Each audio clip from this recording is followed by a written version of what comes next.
तो तनु बहुत सारी उदाहरण दे दिए मैंने। आप अपनी विवेकशीलता से कोई रास्ता निकालिए।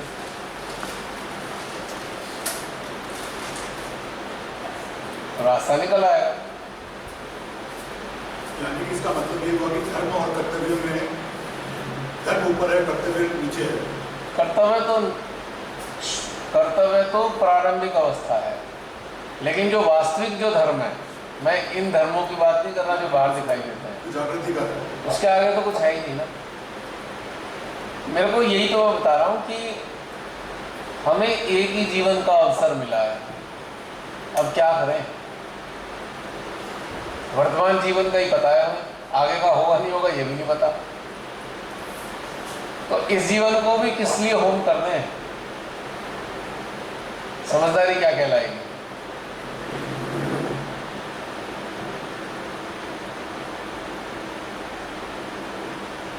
ये खुद ही चुनाव करना है ना इसका। धर्म संकट है कब तक, जब तक मन मौजूद है। मन खत्म तो धर्म संकट भी खत्म।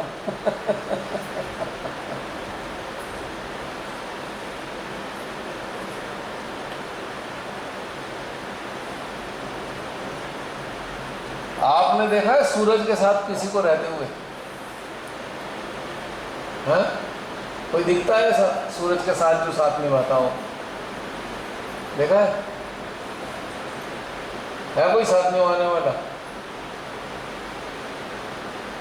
सूरज के बिल्कुल साथ में कोई प्लेनेट है कि हाँ तू मेरा दोस्त है सूरज, तेरे साथ रहता हूँ मैं? है कोई? क्यों? उसका जो तेज है वो झेल नहीं पाता, कोई भी ग्रह नहीं झेल सकता, जल के राख हो जाएगा।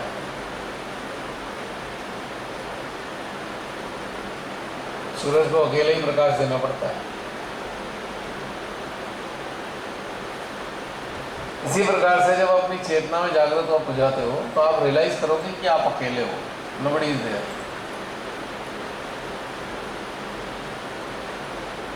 हाँ, साक्षी भाव में रह के आप बहुत सारे कर्तव्य निभा सकते हो, इट्स ओके।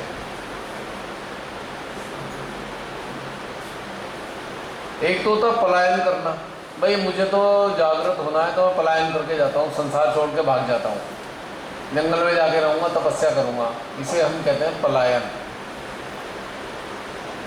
और एक होता है नहीं, मैं तो अपना कर्तव्य पूरा निभाऊंगा, लेकिन उस कर्तव्य निभाने में मेरी जागृति के आड़े जो भी आएंगे उसमें मैं कंप्रोमाइज़ नहीं करूँगा।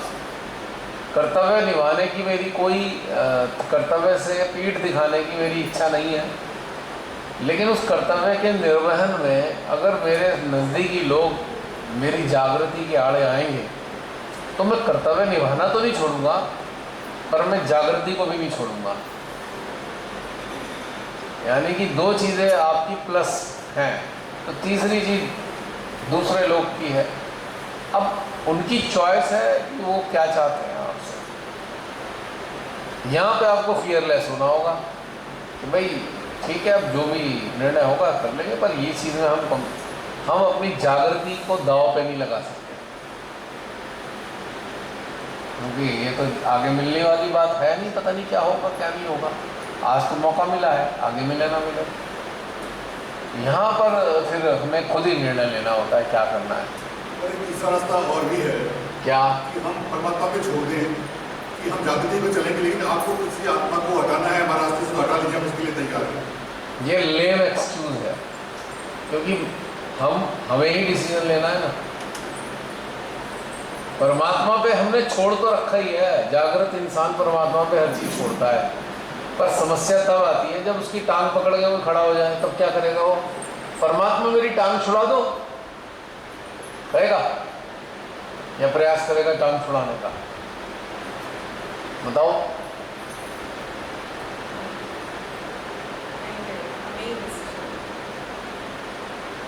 परमात्मा में हम कैसे छोड़ सकते हैं? हमने अपने अस्तित्व को परमात्मा पे छोड़ा। परमात्मा, ये मेरा अस्तित्व आपके हवाले है। अब ध्यान देना मेरी बात पे, इंपॉर्टेंट बात है। वो हम कर देते हैं, हाँ माँ हमने समर्पण कर दिया, करते हैं नहीं, बैठ के करते हैं ना, मैं एक उदाहरण दे रहा हूँ खाली, ठीक है। अब आपने अपने आप को परमेश्वर के हवाले कर दिया, तो अब आपका नाता किससे रह गया? किसके इमोशंस को ध्यान में रखकर आप अपने रास्ते से हट रहे हो? क्योंकि आप अगर समर्पित कर चुके हो तो अब आप इमोशनल बॉन्डिंग में कहाँ फंसे हुए हो सकते हो? आप तो सीधे जागृति की तरफ जाओगे। अब किसी की बातें जो हम पे लाद रहा है वो इमोशनल बातें ही तो है सारी, उनके इमोशन जुड़े हुए हैं कि अगर मैं ऐसा करूँगा तो मेरे को ये फ़ायदा हो जाएगा, ये फ़ायदा हो जाएगा, तो ये हो जाएगा, और इस फायदे के लिए सारे परिवार को फ़ायदा होगा, तो चलो अब तुम्हें तुम्हारे काम देता हूँ, रोज़ तुम घंटी हो जाना यहाँ पे। फ़ायदा उसे चाहिए, काम हमें दे दिया घंटी बजाने का, और वो हमारी जागृति की आड़े आ रहा है नहीं बात? तो फिर क्या करेगा इंसान? तो क्योंकि विवेकशीलता से वो सोचे कि मैंने तो माँ को समर्पित कर दिया, तो अब तो मेरे अंदर का सिस्टम इनके हिसाब से चलेगा, तो अब मैं इन चक्करों में क्यों फंस रहा हूँ? इसने ऐसा कह दिया, परिवार ने ऐसा कह दिया, उसने ऐसा, वो तो फिर मैटर नहीं करता। इसका मतलब आपने समर्पण किया नहीं है, और समर्पण कर दिया है तो वो वाली चीज़ें आपके लिए मैटर नहीं करती, में से एक ही चीज़ तो रहेगी ना।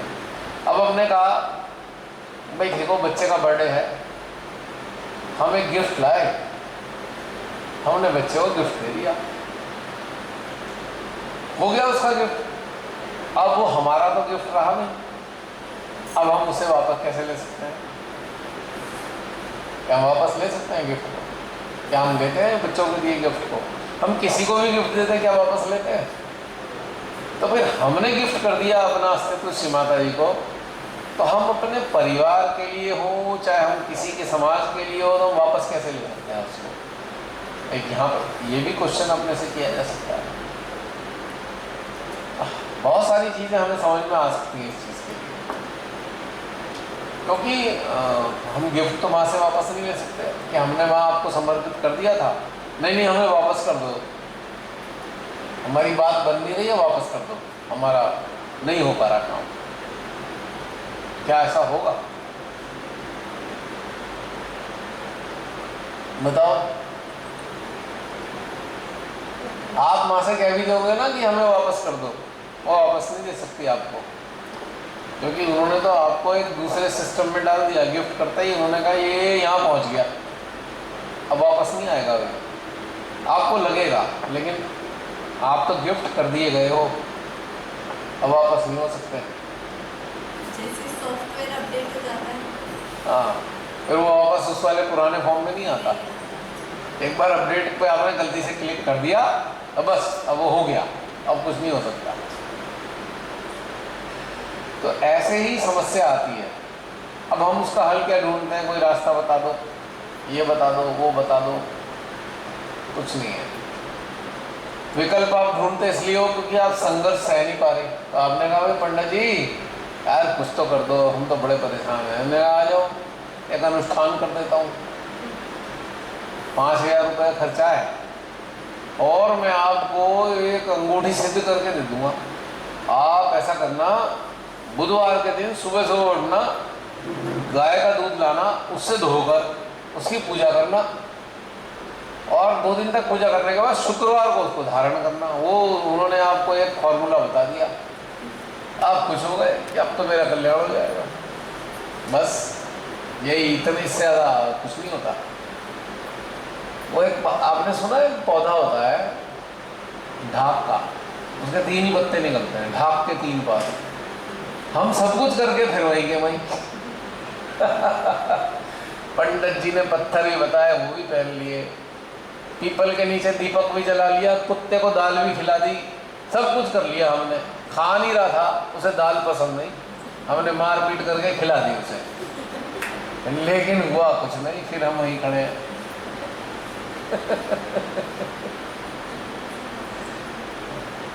अब कुत्ता दाल नहीं खा रहा है, उड़द की दाल नहीं खाएगा वो, अब खिला के देख लेना। पंडित जी को बता, हाँ तुम पे ग्रह है इसलिए तुम्हारे हाथ से दाल नहीं खाई। तो मेरे से किसी ने कहा मैं हमें दाल खिलानी, हाँ ला मैं खिलवाता हूँ। कैसे? खा तो रहा नहीं, हम तो 4 बार डाल चुके। मैं कहा मैं खिला दूँगा, टेंशन नहीं। मैं कहा अच्छा क्या करो, आजा लेके आ जा वही दाल। ले आया, मैंने उसमें डाला अंडा, अब फिर दे दिया उसको, फटाफट दाल खा गया। अंडा उसे पसंद है तो अंडे के चक्कर में दाल भी खा गया वो। हमारा डॉग जब रोटी नहीं खाता उसमें अंडा डाल देते हैं, तो रोटी भी खा लेता है इस चक्कर में। तो कहने का मेरा मतलब ये है, ये करा ये करा ये करा ये करा ये करा, फिर हम यहीं खड़े हैं।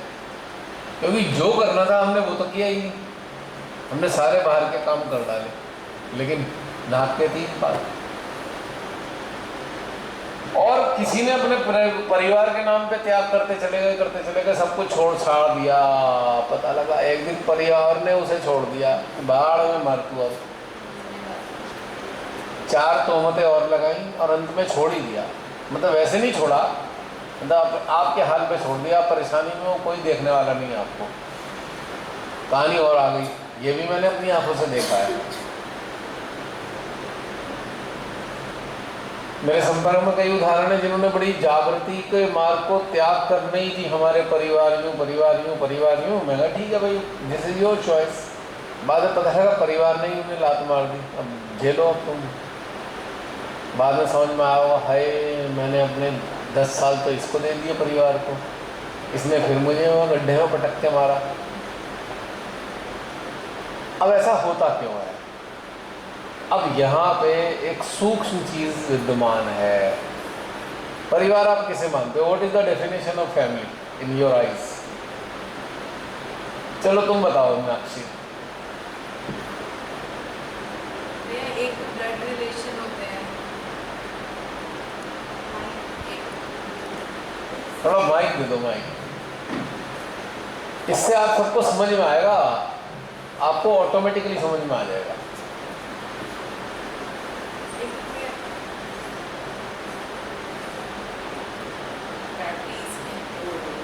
गई एक तो मेरा अपना ब्लड रिलेशन होता है, वो एक परिवार है। फिर एक जो आप जो शादी के बाद जो लॉस बनते हैं, वो एक परिवार है। नहीं, वो तो एक बाहर की कैटेगरी है, मैं उसकी बात नहीं कर रहा। मैं कह रहा हूँ व्हाट इज द डेफिनेशन। परिवार कैसे भी हो, डेफिनेशन क्या है परिवार की, चाहे शादी से पहले की हो, बाद के हो, हम इसमें नहीं जा रहे। What is the definition of family?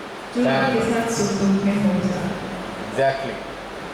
इसके साथ एक चीज़ और, हाँ इतने में अजय भाई बोलेंगे, बोलिए।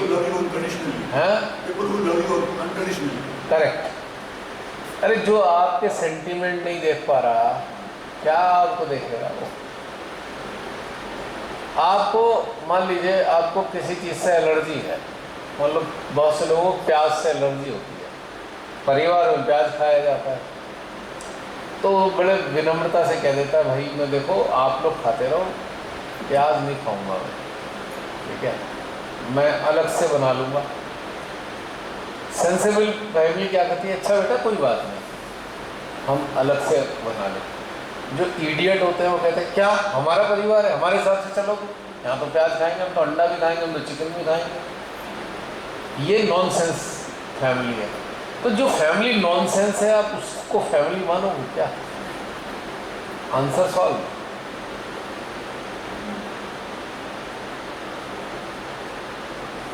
तो फिर कौन से परिवार को लेके चल रहे हो आप? क्वेश्चन की बात है, कौन सा परिवार, कौन से परिवार के भ्रम में हो? समाज की, समाज क्या चीज है? खुद से बनाया हुआ है। उसे समाज कहते हैं? किसी के मरने पे इतनी सारी भीड़ होती है उसे समाज कहते हैं क्या? बताओ। वो इसलिए जा रहे हैं, कल को हम मर गए तो हमारे साथ भी लोग आए, इसलिए नहीं जा रहे कि वो मरने वाले के साथ संवेदना है। वो भीड़ अपने आप ही चाहते हैं।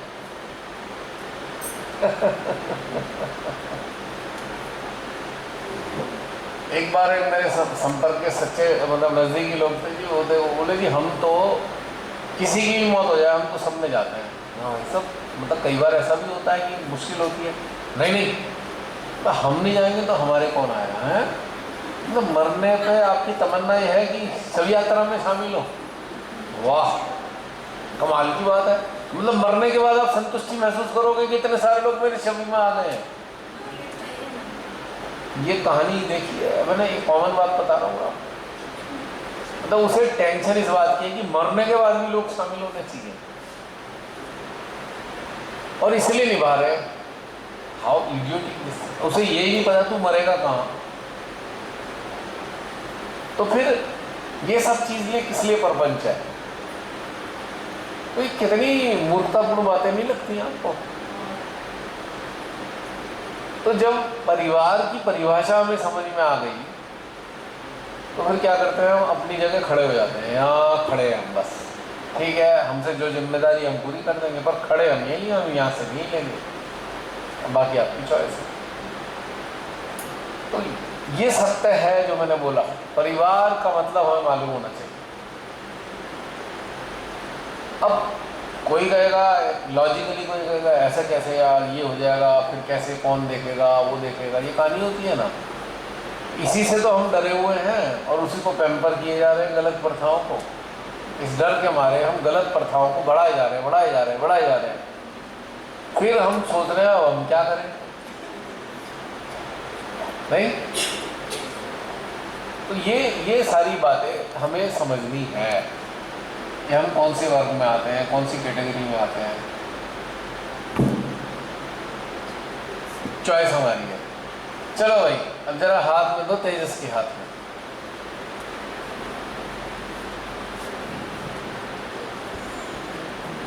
तेजस, आपकी निगाह में परिवार क्या होता है? What is the family in your eyes? प्यार। देखा, मिलता है परिवार में प्यार या पिटाई होती है? डांट पड़ती है, पिटाई होती है,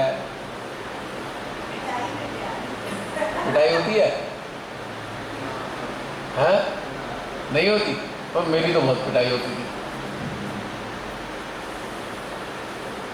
तो ये जो प्यार है, इसको कैसे समझेंगे? How we can understand this love? What are the symptoms? मतलब लक्षण क्या है प्यार के, कि हमारे परिवार में प्यार है, इसके लक्षण क्या है? हैं? पास रखो बेटा, माइक ऊपर मुंह के पास में। क्या? हमें जो सही जगह लेकर चले। सही लेकर चले, कितनी बड़ी बात बोली है इसमें। तनु, यू आर वेरी लकी, बहुत सही बात बोली है तेजस ने। सही जगह लेके चले, वो परिवार है। सही जगह की डेफिनेशन क्या है?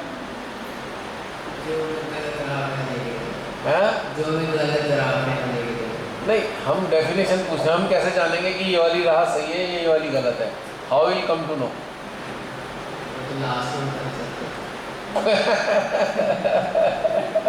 लास्ट में पता लगता है कहाँ गए।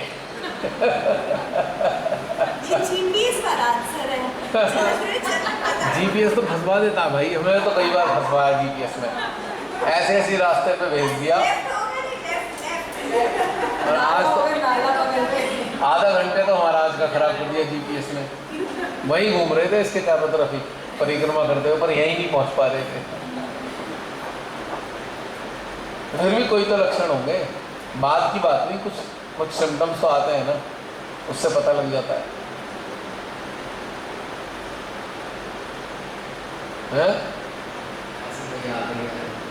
याद करने की चीज थोड़ी है, तो फील करने की चीज है। ये कौन सा कोर्स है याद करके बताओगे? अच्छा, गलत काम क्या है? हम गलत काम को कैसे जानेंगे कि ये गलत हो रहा है हमारे साथ में या किसी के साथ में? फील होता है। हाँ, वो फील हो जाता है। वो फील हो जाता है। क्या ऐसे फील होता है, ये तो पूछ रहा हूँ। कैसे लगेगा कि ये गलत हो रहा है, ये नहीं करना है? कैसे कैसे डिसाइड करोगे ये नहीं करना है, या ये करना चाहिए, ये सही करना है?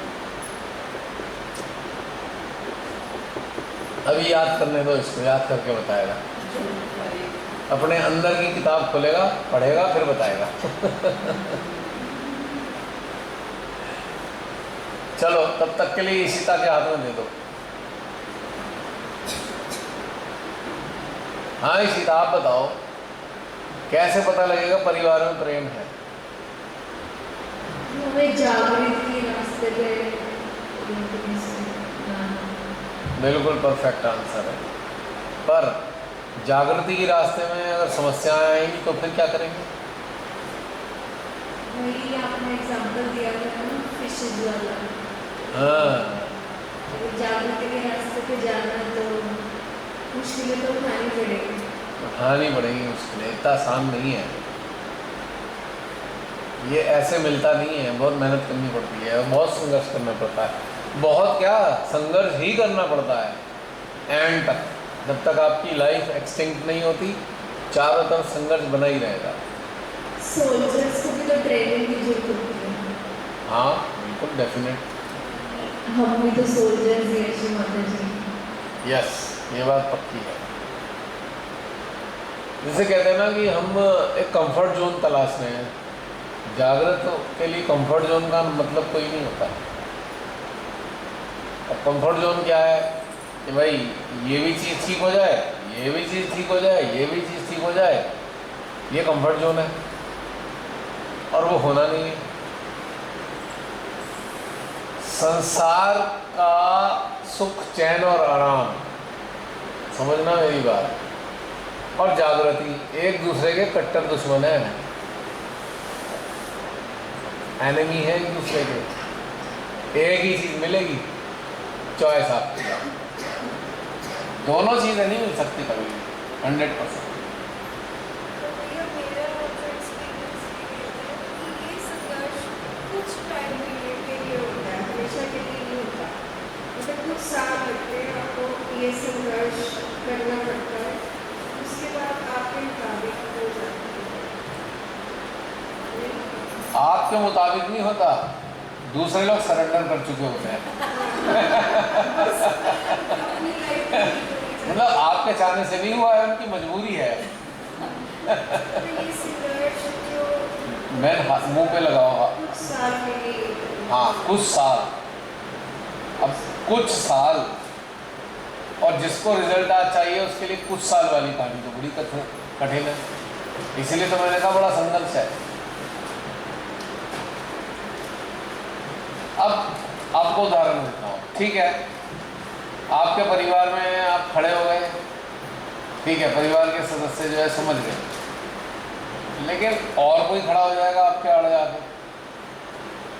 आएगा 100%, दूसरे परिवार से आके खड़े हो जाएंगे, दूसरे लोगों की बातें आपको झेलनी पड़ेंगी। आपके परिवार तो फिट हो गया, पर जो परिवार से जुड़े हुए बाकी लोग हैं वो आपके सामने खड़े होंगे, टकराते रहेंगे आके, वहाँ पे भी आपको संघर्ष करना है, क्योंकि स्टेबल रहना है। उनकी बातें भी सुननी है, वो आपके बारे में बात बनाएंगे, उल्टा सीधा भी फैलाएंगे, और वहाँ संघर्ष भी तो कर ही रहे हो ना आप। ठीक है, परिवार से तो राहत मिल गई, पर दूसरे वाले परिवारों से राहत नहीं है। फिर कोई ऐसा खड़ा हो जाएगा, पड़ोसी आ गया तंग करने वाला, अब वहाँ पे भी संघर्ष शुरू हो गया आपका। तो संघर्ष, सत्य के साथ संघर्ष का नाम जुड़ा हुआ है। सत्य इज इक्वल टू संघर्ष, truth is the synonym of struggle, साथ जुड़ा हुआ है, हर स्तर पे संघर्ष है। and struggle gives us strength. Struggle gives you strength after something. बिल्कुल, वो तो स्ट्रेंथ देता ही है। अभी तो भैया लोग सत्य के साथ खड़े नहीं रहना चाहते, क्योंकि स्ट्रगल नहीं फेस करना चाहते। एग्जैक्टली। अब आप भिखारी को देखो, वो कटोरा लेके खड़ा हो जाएगा, भीख मांगता रहेगा, और जितना वो कमाएगा भीख मांग के, अगर वो शांति से काम करे तो उससे ज़्यादा कमा लेगा, लेकिन वो ले नहीं सकता, संघर्ष नहीं कर सकता जीवन से, मेहनत नहीं करना चाहता, तो भीख मांगेगा। कोई कहे भाई भीख मांग के मिल तो रहा है, काहे की टेंशन है। अब हमारी चॉइस है कि हम भीख का खाते हैं या मेहनत का खाते हैं, मिल तो दोनों ही कंडीशन में रहा है। एक दया का पात्र बन के मिल रहा है, दूसरों की दया का पात्र बने, एक स्वाभिमान से मिल रहा है। चॉइस दोनों में हमारी है कि हम कौन सा चुनते हैं। नहीं? अच्छा, कोई आप में से ऐसा है जिसने ऐसा रास्ता निकाल लिया हो तो भैया सांप भी मर जाए लाठी भी नहीं टूटे? है कोई आप में से ऐसा? बड़ा फायदा हो जाएगा यूट्यूब वालों को, कोई रास्ता बता दोगे तो। ऐसा होता नहीं है, है? ऐसा होता नहीं है। ये कोई शॉर्टकट नहीं है किसी भी। एक स्ट्रगल तो फेस करना ही है, इंटरनल या एक्सटर्नल। अगर आपने कॉम्प्रोमाइज कर लिया, आप रोज इंटरनल स्ट्रगल करोगे क्योंकि आप पीछे वाली जिंदगी में भी नहीं जा सकते, आपका सिस्टम नहीं एक्सेप्ट करेगा। जैसे इसमें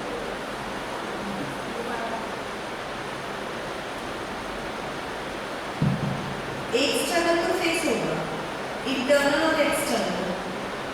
आप अपडेट हो गए पर आपके पास स्ट्रेंथ नहीं है, अब आप पीछे वाली जिंदगी तो जी नहीं पाओगे, आप अंदर ही अंदर मरोगे, रोज मरोगे। और फिर आपको लगेगा किसके लिए कॉम्प्रोमाइज कर रहे हो, क्या कर रहे हो, इसीलिए सालों साल निकल सकते हैं।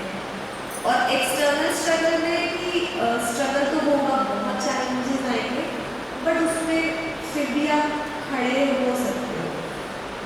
उसमें भी इंडिविजुअल चॉइस है आपको क्या करना है। बिल्कुल सही।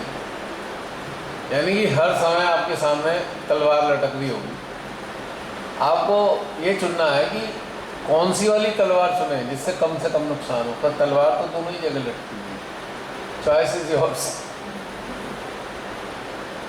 जंग लगी वाली तलवार ले लेंगे, बिल्कुल ताजी ताजी बन के आई है अभी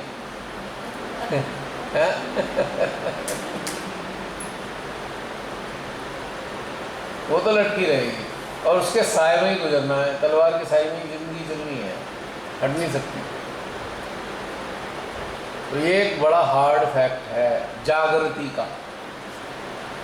अबे बड़ी कहानियाँ सी लगती होंगी अब आपको, अब जो इस लेवल पे आप समझ पाए तो आपको नहीं लगता होगा जब कहते थे शहर में आओगे ये हो जाएगा वो हो जाएगा सब बढ़िया हो जाएगा, क्या वो सत्य है?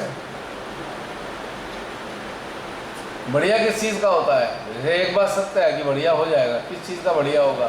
ये इतने साल तो सिर्फ गिल्ट में निकल जाता है कि शायद खुद में कमी है, तभी हम शायद चेतना, सही से अपने अंदर की जो चेतना है वो डेवलप हो जाती है। चेतना एक चीज़ डेवलप होती है केवल, उसमें संतुष्टि होती है कि आपकी चेतना डेवलप हो गई, बाकी कुछ नहीं।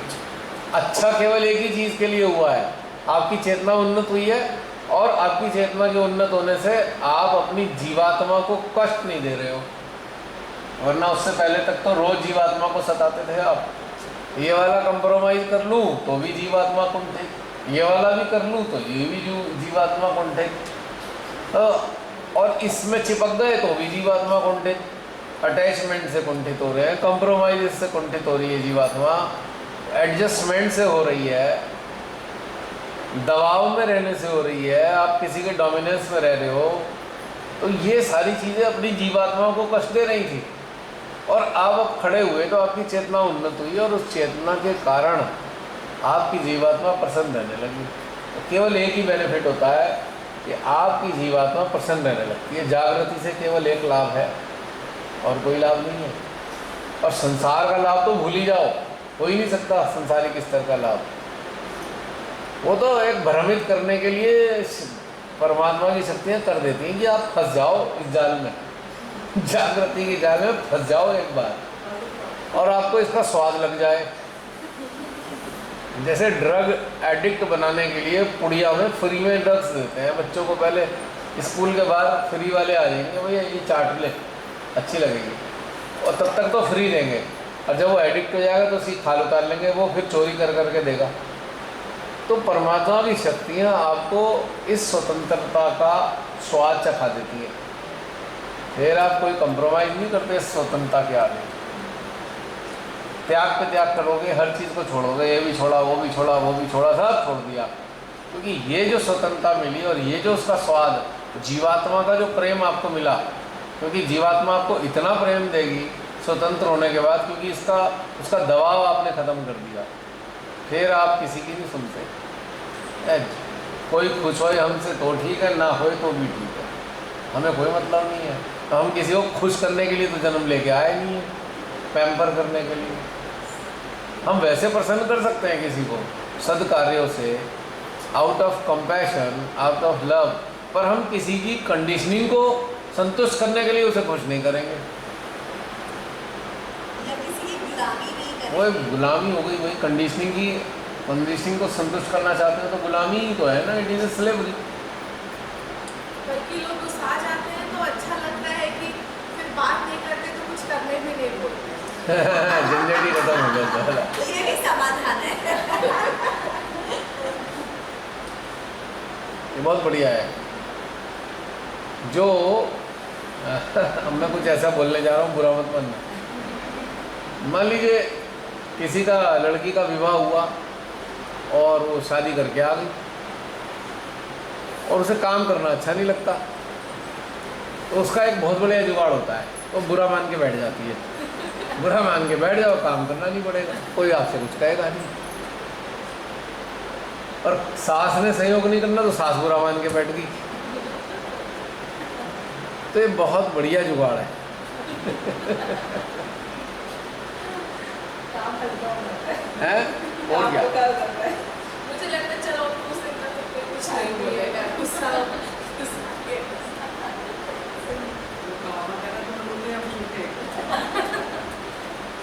ये अपोजिट है दोनों चीज़ें, दोनों साथ नहीं चल सकती कभी भी, साथ हो ही नहीं सकता। तो यहाँ पे एक चीज़ हमें देखनी पड़ती है। अब जैसे एक सैनिक है, वो फ्रंट पे रहता है, अब वो ये कल्पना नहीं कर सकता कि फ्रंट पे मेरा परिवार ही मेरे साथ रह जाए। एक कल्पना ही तो है कोई, जो संभव नहीं है।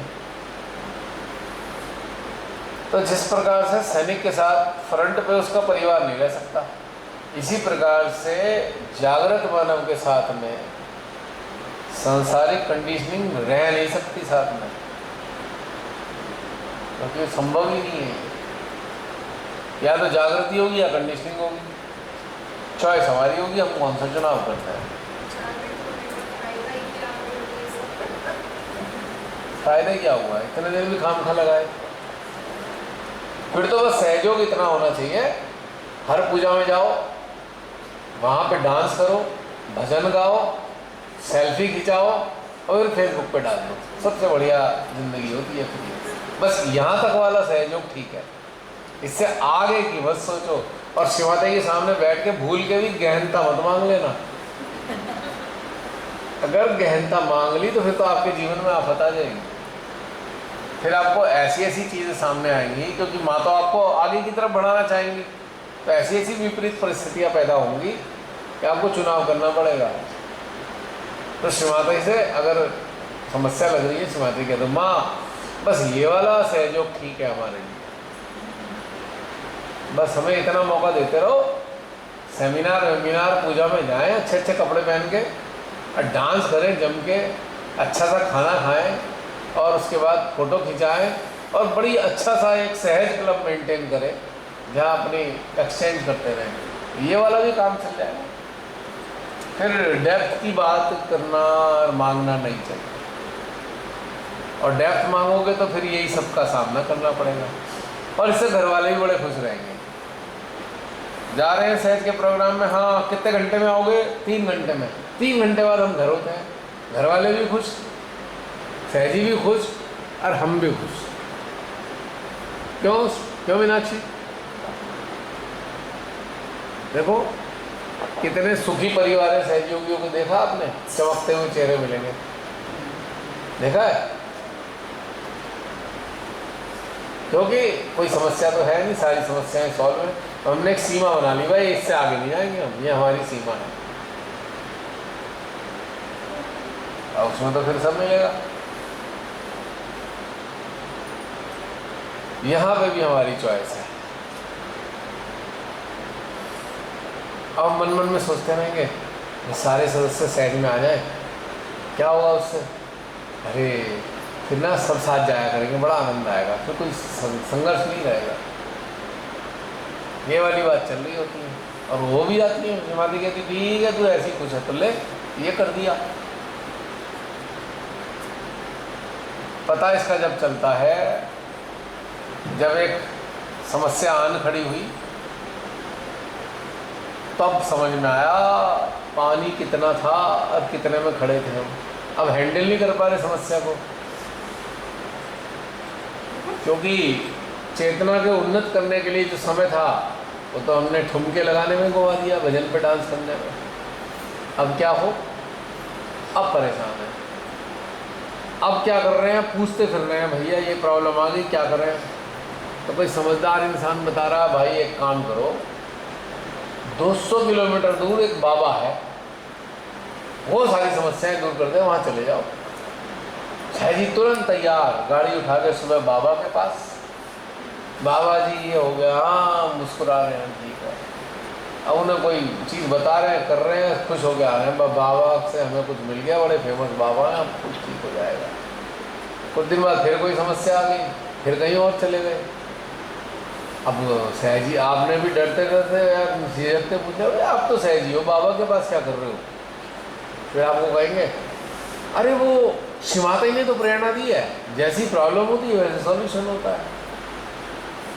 इससे भी संतुष्ट हो गए, हाँ ठीक है, तो ये वाला सहज भी ठीक है, फिर कोई समस्या नहीं है। क्यों, YouTube पे देखने वालों ठीक लग रही है ना बात मेरी। अगर ये टेंशन लग रही हो जागृति की तो छोड़ देना, आप यहीं तक रहना। बाबा बाबा सब ठीक ठाक कर देंगे आपको, कोई परेशानी नहीं। अंगूठियाँ ही पहन लो, ज्योतिष से भी कुछ करा लो अनुष्ठान वगैरह, फिर ये भी काम चलेगा।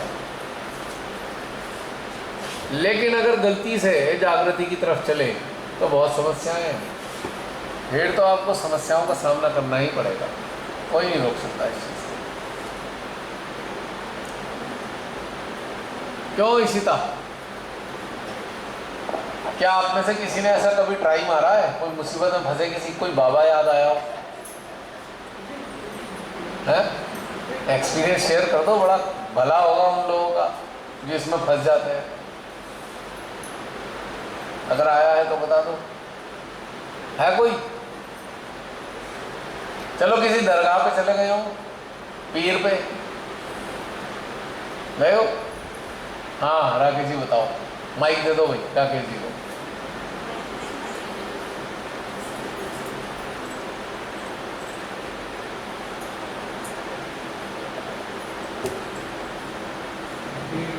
पहले की बात है, तब वो मेरे को यूट्यूब की जॉब मिल गई थी, एक ही पोस्ट थी जिसमें सिलेक्शन हुआ था मेरा। लेकिन यूपी में मेरी तो कोई अप्रोच नहीं थी, कोई मेरा पैसे वैसे का लेन देन नहीं करना है, एक्सपेक्टेड नहीं था मेरा। और वहाँ पर जा कर के मुझे ये महसूस हुआ कि पहले एक बार, उससे पहले जॉब लगने से पहले मैं टूर ले नहीं करता था, अपनी लाइफ का एक्सपीरियंस शेयर कर रहा हूँ। और जिस कंपनी में काम करता था उस कंपनी में 16-17 लड़के हैं, और 2-3 लड़के हम जो है पहले हमने कैंटर बुक करी थी, तो वो कैंटर आई गई थी संडे के दिन।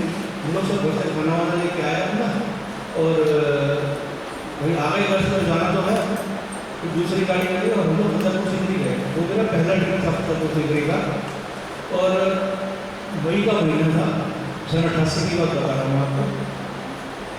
वहाँ हम 2-2:30 बजे पहुँचे। 2-2:30 बजे पहुँचने के बाद में गर्मी में एग्जॉस्ट हो गए, और रास्ते में पानी नहीं पिया मिला पीने को। गाड़ी में से उतरे तो उन्होंने कुछ लड़के कॉन्डल थी, मुझे नहीं पता था सर वहाँ पर क्या है बच्चा को ठीक। तो उन्होंने कहा कि यहाँ पर सलीम चिश्ती की दरगाह है और हम दरगाह पे जाएंगे। तो मेरी अपनी फीलिंग एग्जॉस्ट हो चुके थे पूरी तरह। मैंने कहा भैया मेरे बाप की तौबा, जिंदगी में कभी मैं बच्चा को ठीक नहीं आऊँगा। कान पकड़े आ गया। तो विदिन 6 मंथ्स मेरी जॉब लग गई वहाँ पे यूपी में। मैंने ज्वाइन किया, और इनका रिजल्ट बता रहा हूँ कि वो मतलब 2.5 साल का प्रोबेशन था उसमें, और वो यूपी टूरिज्म और ITDC के जॉइंट वेंचर में बनी थी। बहुत चांसेस थे कि ITDC उसको टेक ओवर कर लेंगे जी। तो उस चक्कर में आने 2-2.5 साल किसी तरह पूरे करें, और उसमें पोजिशन नहीं रहती थी कि कभी जहाँ कोई नहीं जा रहा हो जाए सब भेज दो, पूरी डंडा सा हो गया, ट्रांसफर होती थी। तो दिन ऐसे ऊपर क्या वहाँ पर सलीम चिश्ती की दरगाह पे, तो वहाँ पर मान्यता है ऐसी कि आपको धागा बांध के आना पड़ता है। हाँ मालूम है मेरे को, सारी दरगाहों पे धागे बनते हैं। मुझे नहीं मालूम, मन्नत धागा। हाँ, तो मैं इतना परेशान हो गया था, मैंने कहा भाई मेरे से गलती हो गई तो माफ़ कर दीजिए, और मुझे जंजाल से छुट्टी दिला किसी भी तरह धागा बांध के मैं आ गया, और मतलब 6 महीने पूरे नहीं हुए। उसके बाद पहले मेरा आगरा ट्रांसफ़र हुआ, आगरा से अपना गाज़ियाबाद, फिर दिल्ली जनपद ऑफिस में, और उसके बाद दिल्ली जाने के बाद अपने घर आ गया, अपने छोट साल की डिजाइन करके होगी छोड़ दिया एक तरह से। तब ये मैंने मांगी थी, पूरी हो गई थी, तो धागा खोलने गया था। मैंने भी धागा बांधा था, कभी घोलने नहीं गया। नहीं भैया, मतलब खोलना चाहिए ऐसा कहते हैं, कोई सा आप बोलो तो अलग बात है। मैंने नहीं खोला। उस टाइम में शहर में भी नहीं था, उस टाइम तो बस ये लगा था कि अब पीछे बैक में जाऊँ तो लगा कि हाँ ऐसा ऐसा हुआ था, इसलिए ऐसा हुआ होगा।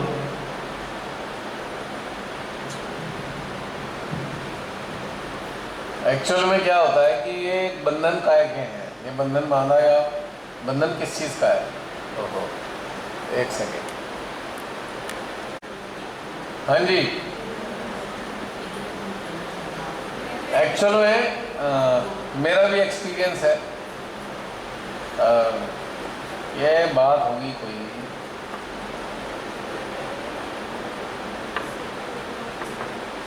कितने साल हो गए पता नहीं मेरे को, शायद शहर से पहले की बात है, शहर से पहले की बात ही है। तो मेरे को भी कहा भैया, आगरा में भी गया, मेरे को भी वहाँ ले गए दरगाह में, हमने कहा धागा बांधना है। अब मैं इसमें कभी इंटरेस्ट था नहीं, धागा वागा बांधने में मेरा। मैं कहा भाई तुम लोग बांध लो, कोई इच्छा रखो, धागा बांध लो, जब पूरी हो जाए तो खोल देना। अब मेरी तब भी कोई इच्छा नहीं होती थी, मैं क्या सोचा क्या इच्छा है मेरी, मुझे समझ नहीं आ रहा था मेरे को। जो चिश्ती की दरगाह है ना आगरा में, सिकंदरा के पास कौन सी है वो? नहीं, कौन सी एक दरगाह है बड़ी जिसकी मान्यता बहुत है, हम उसकी मान्यता बहुत है, नाम याद नहीं आ रहा है। वो आगरा में ही है, आगरा वाली फतेहपुर सीकरी की बात कर रहा हूँ, मुझे याद आ गया, फतेहपुर सीकरी गए थे हम, सलीम चिश्ती की दरगाह, सलीम चिश्ती की। हाँ, वहाँ पे धागा बनता है, काफ़ी बड़ी है वो। तो सबने जो कहा हम तो बांधा है, मैंने कहा मेरे को तो समझ नहीं आ रहा, मैं तो नहीं जा रहा। फिर पीछे पड़ गए घर के लोग, बांधो बांधो बांधो। मैं कहा भाई कहाँ फंसा दिया इन्होंने, मेरी कोई इच्छा थी भी नहीं कोई की। मैं गया, मैंने कहा भाई बाबा पता नहीं, आपको मैं जानता वानता तो हूँ नहीं, सब पीछे पड़े हुए हैं, और अगर आप कुछ ऐसा देते हो तो मुझे ऐसा कुछ मांगना तो था नहीं, लेकिन फिर भी हाथ धो के पीछे पड़े हुए हैं सब। तो मेरी ये डिमांड है, अगर आप चाहते हो कोई इच्छा रखवाना, और मैं उनसे जाकर झूठ भी नहीं बोल सकता, मैंने नहीं बांधी या ऐसी गप मार दी बांधाया, ये मैं झूठ बोलता नहीं हूँ। अगर बांधूंगा तो भी कहूँगा, नहीं बांधूंगा तो मना कर दूँगा, नहीं बांधा मैंने। तो उसके बाद मैंने बाबा वहाँ धागा लेके बांधते हुए मैंने कहा बाबा मुझे नहीं पता आप कौन हो, शक्ति है नहीं है, आप क्या करते हो आप, लेकिन एक चीज़ कहना चाहता हूँ मैं आपसे कि अगर आप कोई मेरी इच्छा पूरा करना चाहते हो तो मेरी एक इच्छा है कि मेरा ये जो जीवन है ये सार्थक हो, और दूसरी चीज़ जो भी व्यक्ति मुझसे मिले उसको लाभ होना चाहिए, ये मैं कह के आ गया। और वैसे मेरी कोई डिमांड थी, और मैंने कहा देखो बाबा एक बात और कह रहा हूँ मैं, ये धागा बांध तो रहा हूँ मैं, पर खोलने कभी नहीं आऊँगा। ये बांध के मैं आ गया और कह भी आया, खोलने तो आने का नहीं मैं।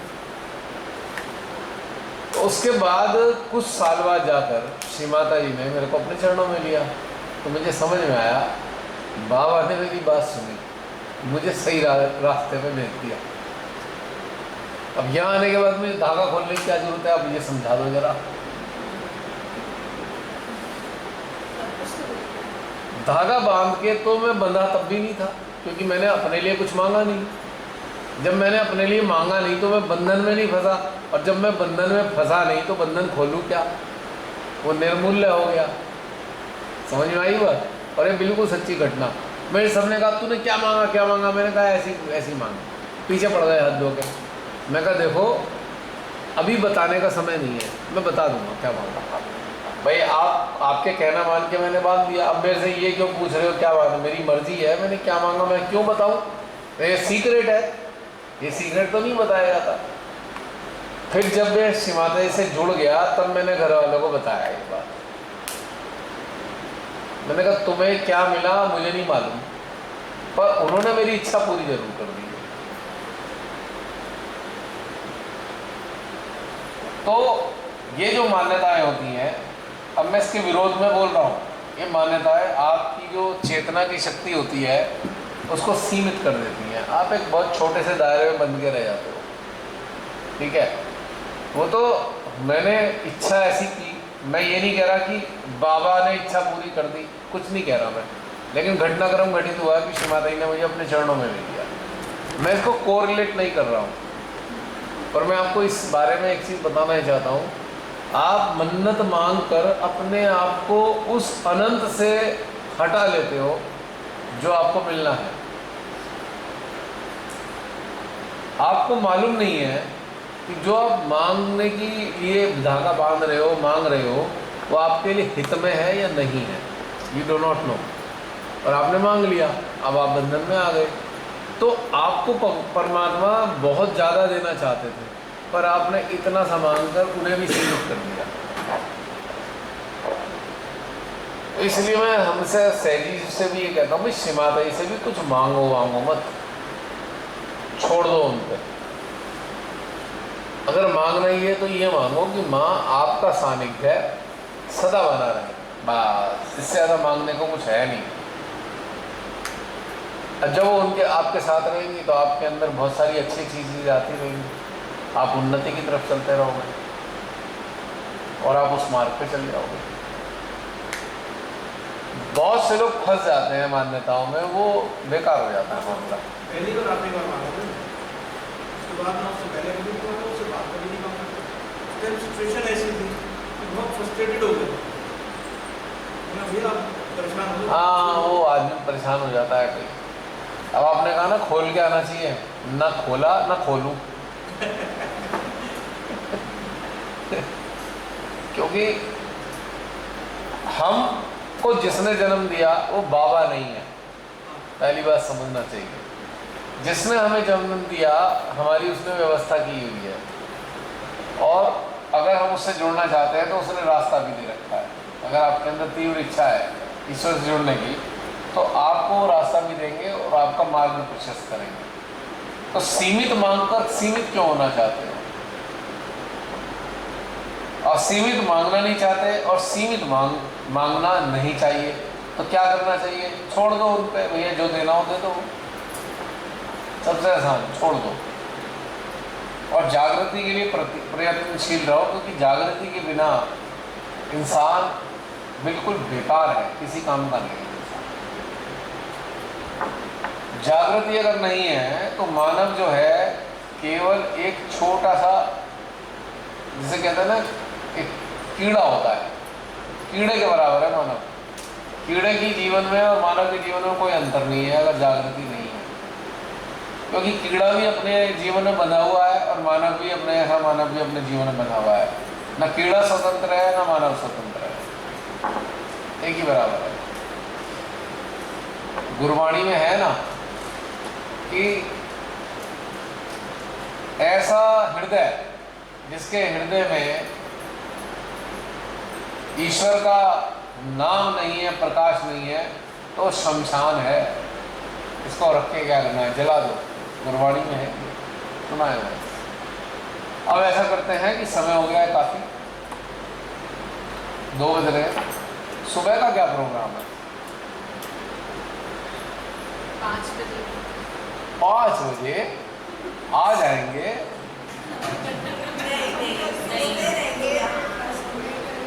क्या बहन जी? मैं तो आ जाऊंगी। हैं? नहीं, मैं तो आप लोगों से पूछ रहा हूँ, मैं तो अपना कुछ कह ही नहीं रहा। जी हंसने को तो वैसे भी नहीं सोते सब लोग। नहीं, आज तो थर्सडे वाला तो हो गया, अब कल के लिए क्या करना है? सुबह जल्दी कितने बजे? 7 लगते हैं। 7 हो जाएगा? 7 में काम? बोलो चंदा बोलो। 5 8 8 ठीक है। ब्रेकफास्ट के बाद या पहले? 8 बजे की तो चाय होगी ना मेरे यहाँ पे। भैया नामी चाय पीते हैं। हाँ तो चाय पीने ही तो आएंगे, कौन सा ध्यान के लिए आने वाला है? सुबह पी। ब्रह्म मुहूर्त तो अभी भी चल रहा है, अब तो 2 बज रहे हैं। अगर हम जल्दी चले आते तो फिर सुबह 5 बजे भी आते। चलो परसों 5 बजे वाला कर लेंगे। हाँ परसों तो लास्ट डे ही है। हाँ तो 5 बजे वाला कर लेंगे ना। अभी फिलहाल 8 बजे का रख लें। इशिता 8 बोला ना तुमने? तुमने क्या बोला? 8 5? अरे बाप रे, भैया मेरे साथ है। हमारी तो हिम्मत ही नहीं है 2 बजे सोकर 5 बजे उठने की। भैया आप लोग हर थर्सडे को हम लोग ऐसे करते हैं, कैसे करते हैं? 2 बजे सोते हैं। और 5 बजे उठ जाते हो? नहीं तो 5 बजे देखो सोते हुए काम पे जाते हैं, काम पे ध्यान नहीं जाते, यहाँ आके सो जाएंगे। 8 बजे का टाइम, टी टाइम पे यहाँ आते हैं, उसके बाद आगे देखेंगे। ब्रेकफास्ट का क्या टाइम है मीनाक्षी? या 7:30 आपने बोला था ना? ब्रेकफास्ट 7:30? नहीं ब्रेकफास्ट सॉरी चाय का हाँ वो यहाँ पे चाय के लिए ही तो आएंगे, बस उसके बाद ब्रेकफास्ट शुरू हो जाएगा 8:30। 1 घंटे बाद। पर ध्यान रखना कल 2 ही खाने हैं, लंच नहीं होगा। तो लेटेस्ट कितना देर तक खिला सकते हो? जैसे 8 बजे आएंगे तो 3 घंटे की सिटिंग हो जाएगी। नहीं, अगर ये 11 बजे खिला देंगे हमें खाना? वो कहते हैं 10:30 तक किचन बंद कर देते हैं। पूछ के देख लो, क्योंकि हमें लंच तो खाना नहीं है ना। आप ही पूछ के बता देना क्या रहा, ठीक है? सुबह पूछ लेना क्या स्थिति रहेगी। अगर देर से देर तक खिला दें, क्योंकि लंच तो खाना नहीं है। वैसे भी जैसे आज 3 बज गया था, अगर 11 भी बज जाएगा हाँ तो ठीक है, और उन्हें पता है। 10 बजे सब लोग खा लेंगे, शुरू कर देंगे तो अपने आप ही हो जाएगा क्या। ठीक है, 8 बजे मॉर्निंग टी, ठीक है? और लंच हमारा सुबह ही होगा, लंच वैसे नहीं होगा। ब्रंच होगा। हाँ, और शाम को चाय वाय के साथ कुछ स्नैक्स मिल जाएंगे। और वो ऐसा क्यों किया है, लंच क्यों ऐड किया? इसलिए कई बार से देखते थे कि खाना खाया नहीं जाता था किसी से। मैं 3 बार खाना कैसे खाओगे आप? तो इसलिए उसका समाप्त कर दिया लंच का। और लंच के समाप्त करने से एक बेनिफिट और है कि आपके अंदर चैतन्यता बनी रहती है। आप दिन में खाना खा लो, यहीं लुढ़क जाओगे। तो ठीक है फिर, है ना? सभी को जय श्री माता जी, शुभ रात्रि। जय श्री माता।